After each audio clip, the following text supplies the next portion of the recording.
What's up, everybody? Welcome back to another day in Car Mechanic Simulator with me, the Virtual Mechanic, and today's project, the Skoda Octavia Race Edition, or something along those lines. Let's have a look-see. Oh, just Race, Octavia Race. 138,000 kilometers. I picked it up from the auction, and I did get ripped off by just a little bit. This isn't as good as it could be, but it's not that bad. There are a few engine swap options. I'm still undecided, and I think I will be until I take this engine out and strip it down, and then I may make a decision as to whether I want to swap to one of these turbocharged ones or just a different engine altogether. But as it stands at the moment, I think I'm going to leave that V6 in there. But we are going to fill it up with performance parts. We're going to make this as fast as we can, being it is a race car. It's already got some pretty wide wheels on there, so that's good. Obviously, we've got to tidy up all this bodywork. So let's jump in. Let's get this one over to the car wash and get it cleaned up. Here we are then at the car wash. Let's get her clean. Obviously, she is this sort of yellowy colour. That is a lot of foam. What is happening there? That is huge. I've never seen that before. Now, this car is not available on the Steam Workshop anymore. I don't know why. I don't know if there's a reason it was pulled. There may be some things wrong with it, so we will find out as we go through today. The good thing about this is I do it, so you don't have to. But let's get this interior done, get it back on the lift, and get that engine ripped out. I also noticed, look at that little computer just sat on the dash there. So you can keep an eye on your gauges and stuff like that. That's pretty smart, but let's get it back on the lift. So here we are underneath the Skoda Octavia. I was just looking at a few bits, considering I've never done this one before, and the fact it's not in the Steam Workshop anymore. There's a few clipping issues just here with the steering rack, and also the front drive shaft, or drive axle, whatever you want to call it, does go completely through the centre of the engine, but, you know, it doesn't matter that much. It would realistically be running relatively central through the engine anyway. No rear drive shaft because this is a front wheel drive, so we don't need to worry about that. But let's get this engine out. Where's that gearbox? Gearbox. Where's the starter? Let's get you out, get this gearbox out, and try and get this engine ripped out, hopefully without too many issues. The oil pan is still attached, so we do need to go and grab that oil drain. So let's crack on and do that. Get you all drained out, dirty old oil. Let's move this over ready. Let's get you put away. And let's bring the car back down. And let's see if we can rip this engine out. Nice. I'm very glad that that went as easy as it did. As far as the body goes for this car, it is in very bad condition and some weird parts like that, just one part. So I'm going to get on. I'm going to get all of this stripped. Hopefully I managed to find everything. But after this, we'll get the suspension all stripped out from underneath, and I'll catch you guys in a couple of moments. There are a few bits wrong with it. The exhaust clips through the body there. It doesn't bother me too much. I get it for some people, but it's not the end of the world. And also the suspension comes through the rear of the car there. I'm really hoping these little reasons aren't why it was removed, because so far it looks like quite a good build. It looks like it's going to be a lot of fun. But anyway, let's get on. Let's get this suspension cleared out. Let's have a look at what we've got at least, because there probably is quite a lot missing. Just the lower suspension arm and the straight shock with all the bits going straight through at the front there. And at the back, if I could get down there, it is my favourite one with all of the rubber bushings. Obviously, quite a lot of these are all missing. So I'm going to go on. I'm going to get all of this stripped down, and then we'll work on that engine bay before we go and dismantle that lovely V6 engine and decide if we're going to keep it or not. So I'll catch you guys in a few minutes once I've got all of this cleared out. So first things first, we obviously need to drain all of these liquids. So we'll get out our drain tool. I'll get all of this done. I'd just like to show everybody, just in case they haven't seen my videos, don't know where it is. I'll get all this done and we'll meet back as I clear the rest of this engine bay. Okay, that is everything drained. Let's just start clearing out all this obvious stuff we've got in here. I do like these, and they're my favourite filter covers because they don't have the clips on them, and they are double filtered, which is, thank you, which is really nice. So there isn't too much in here. I mean, it looks pretty much all here, which is a good start. So yeah, just get this finished off. Can't be too much under that fuse box. I do have the battery, so we do have to put that one on at charge. But yeah, nearly finished with this now, so I'm going to get that fuse box and this last bit taken apart, and then we'll get that engine stripped down, see what we're finally working on before we make a decision as to whether we're keeping it or not. As I said, I'm still not fully decided. Here we are then with this beast of a V6 engine. Let's just get started, get stuck in and get a few of these bits off so we can have a look at what is going on. But this is a bit of a monster engine going on right now. It's bigger than I thought it was going to be, being it's only a V6. I normally work on the V8s, but that could be down to a lot of things. So let's just keep going. That's got a lot of screws in it. Obviously underneath that then we've got the fuel rails and the intake manifold. Lovely. So I'm going to strip a bit more of this down front and get some of these covers off so we can have a look what's going on underneath. So what we do have here is obviously we do have the rocker arms with some camshaft caps on it. And then a camshaft cap, the big one underneath on the top of the double overhead cams there. Very similar on the other side. Obviously I've taken out the rocker cover already, but you can't take any more of it out until you got all of this chain gear out. You've got the water pump, obviously the chain gears connected to each other, and then the shoes that keep them all in place. So let's get all of this off. And that should pretty much be it for this engine now, apart from the pistons and things like that. So I'm just going to probably get it all stripped down, and I'll meet you back by the car when we get that frame all sorted out. So we have everything stripped off the Skoda Octavia, ready to go. Let's get that welder and sort that frame out. Hopefully this doesn't cost as much as the Ferrari, only 900. That's nice and tasty, thank you. Get that put away, and then I'm going to get all the body panels back on. Now, not that anybody can get this Skoda themselves, but the body panels, they are pretty obvious what goes with what. I'll just quickly show you in here. 3 options for the grille, few options for the spoiler, a couple of options for the front bumper and the lights. Everything else is pretty much just your one-off choices. You got your wing mirrors and a couple of bonnet options. So I'm just going to get on. I'm going to throw all of this all back on. Obviously, we do have this big old bumper at the front. Get all of this back on, and I'll jump back to you before we head over to the paint shop. Now, I am unsure which colour, so we'll have to wait and see after we got to the paint shop. So I will catch you guys in a few moments. All the bodies are back together on the lovely Skoda. I've gone for my VM shoulder plates because it's a Skoda and it's going to be a show car. Nice. Feel like I didn't have to explain that, but it feels better to do it. Gone for the original seats that were in it, which is just the GW500 seats and that lovely racing style steering wheel. I'm quite happy with this. I think it looks really good. I don't know why it was taken off. Maybe it is just them clipping issues, or maybe someone just decided they didn't want it to be shared anymore. Sadly, I've already got it, so it's a bit too late for that. But, you know, it's got trunk clips at the back there, bonnet clips at the front, wide wheel arches on this. It's a nice model. So let's get it over to the paint shop and see what colour we're going to pick today.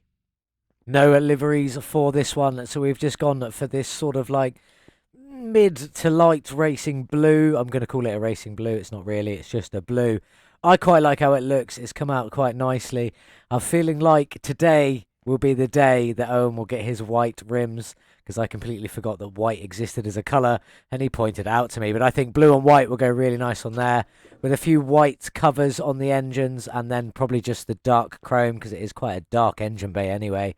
Maybe do the fuse box, so there it is showing up in white, and the air intakes in the white as well, just to give it a bit of colour in there. But probably just going to dark chrome most of that out, and dark chrome most of that out with a couple of blues in there as well. Might go over the top, I might do it all blue. Let's just see where we end up. In fact, the suspension, I think I am going to do as much blue as I can under there, with a few splashes of white to go against the white wheels. So let's jump in, let's get that on next. Here we are then with the suspension. I've gone for the white shocks, or the white shock absorber, with the blue springs, and I think that looks pretty good on there, especially against that blue car. So let's see what it looks like when it's all on there together.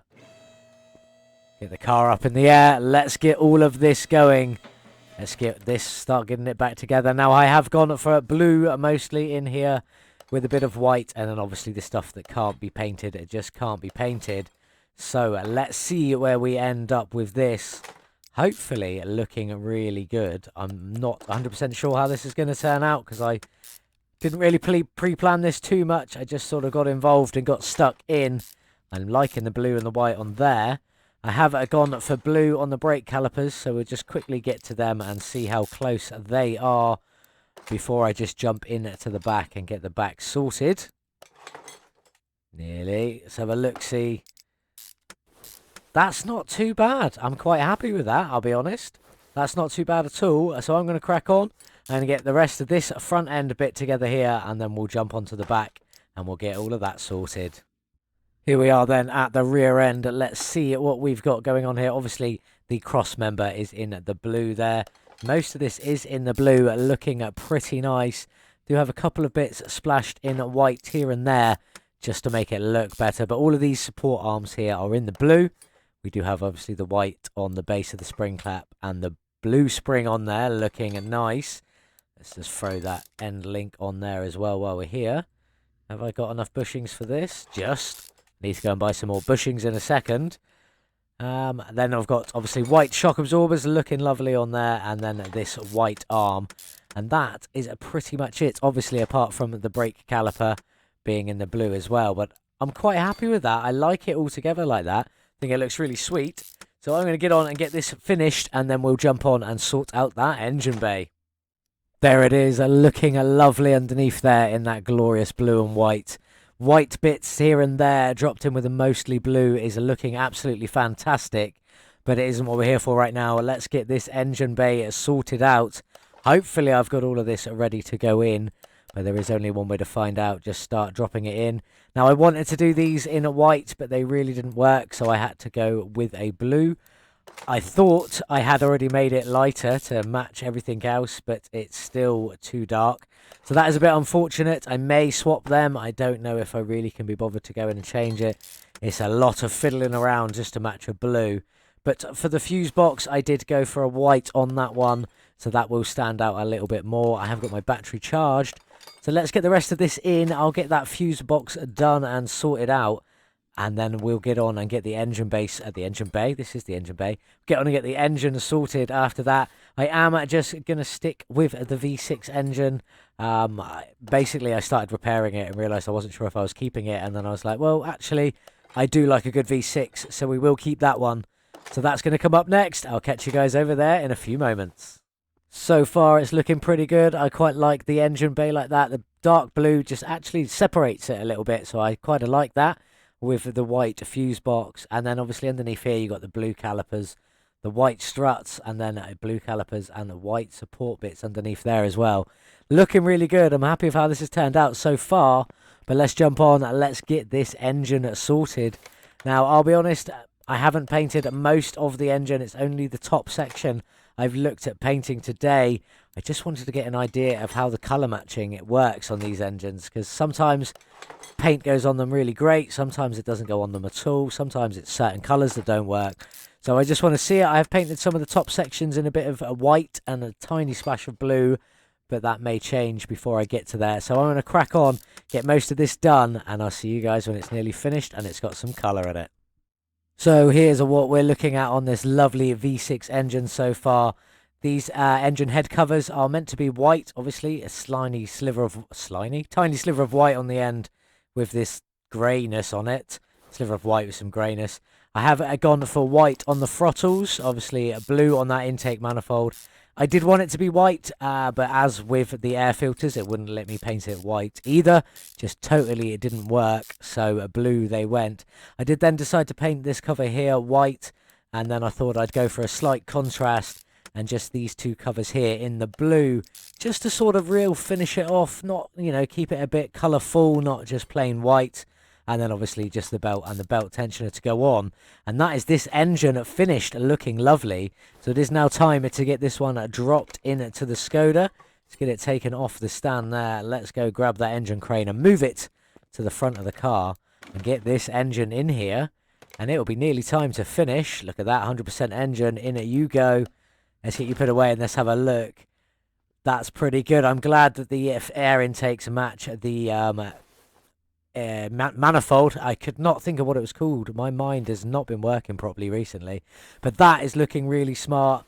You've got the whites matching into the blues with a bit of white in there as well. I think that really makes it look quite nice. And then I've just got these wheels to do and get the underside done and tint these windows. So I'm going to crack on. I'm going to pick some lovely wheels for this fantastic Skoda, and then I'll hopefully meet you guys outside when this car is finished.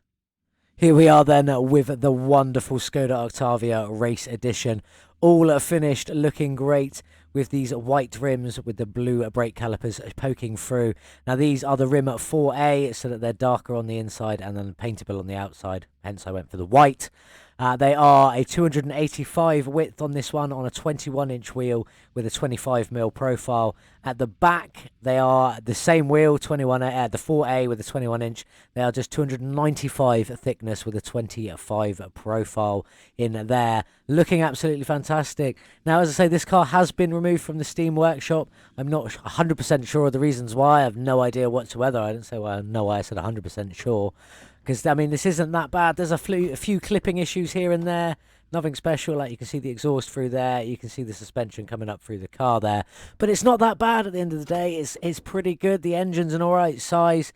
I mean, the painting bits on there aren't the person who'd made this fault. It's, you know, that's just what you can do. I am happy with how this engine turned out. We've got bits of white on there, a bit of white on there. Blues showing through there, and then the darker blue through the top. Still looks very good. I am still very happy with it, but let's jump in this one and see how she sounds. Hopefully she sounds as mean as she looks. That's got like a throaty rumble, almost like a two-stroke, like a motorbike engine. Not when you're revving it though. When you're revving it, that sounds awesome. It's only when it's idling. Can you hear it? It's got that throatiness to it. Really nice. Happy with how that sounds though. Let's put it on the dyno and see what horsepower it's got. Here we are then with the Skoda on the dyno. 319 starting horsepower on this Skoda. What did we manage to squeeze from it with all the performance parts? Hopefully some good numbers. An additional 192 horsepower at 61%. Not bad, more than half. Pitting our total now up to 510, which is pretty good for a front wheel drive car. But let's put it on the track and see what speed she'll do. So here we are at the track then with the race Skoda Octavia. Carbon fibre everywhere. Let's go.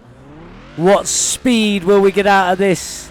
Hopefully something quite good towards the top end. Quite fast accelerating little Skoda for a front wheel drive car. How much can we get up to before the end of the runway? We're in the 300s. Can we even get to 350?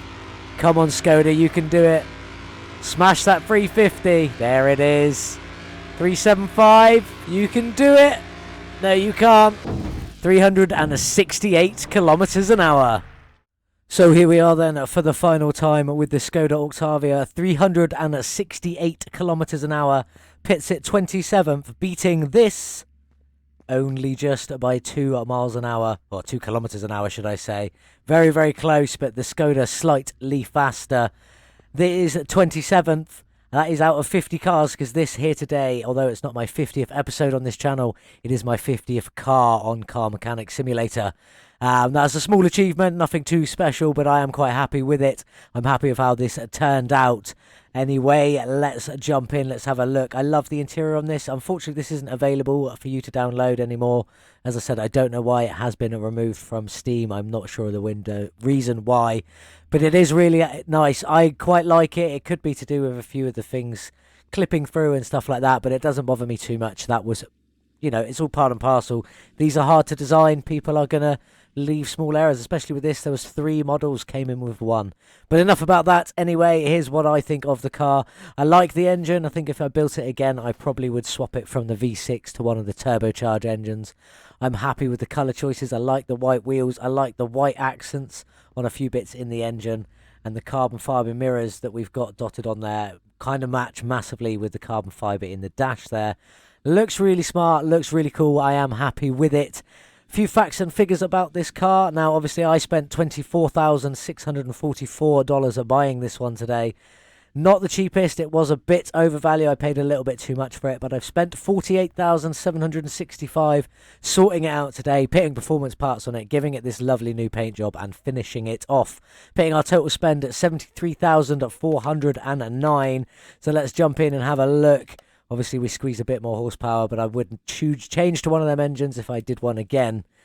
With a sale price of $111,573, take away what we spent, the $73,409, leaves our profit at $38,164, and that is a profit I'm quite happy with. It is time to say goodbye to the Skoda Octavia Race. It was a pleasure working on you. You're a lot of fun, but off you go.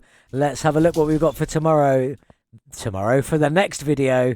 That's right, this is the Jaguar XJ220. This is from the Jaguar DLC. I haven't done one of these before. I picked it up from the junkyard where, you know, I didn't pay a lot of money for it, but I definitely got a good deal. But this is what we're going to be working on next time, and this one has a beast, there we go, of an engine in under that engine cover there. Look at the size of that one. I can't wait to get stuck in and tear that one apart. I'm not actually sure if there's any engine swaps. No, it is just the V6 TWR JV6 engine in there. I'm looking forward to working on this one next time. It is going to be a lot of fun. You'll have to tune in next time to see what we decide to do with it. But I hope you have enjoyed today's video. Thank you so much for watching. And as always, I'll see you in the next one. Goodbye.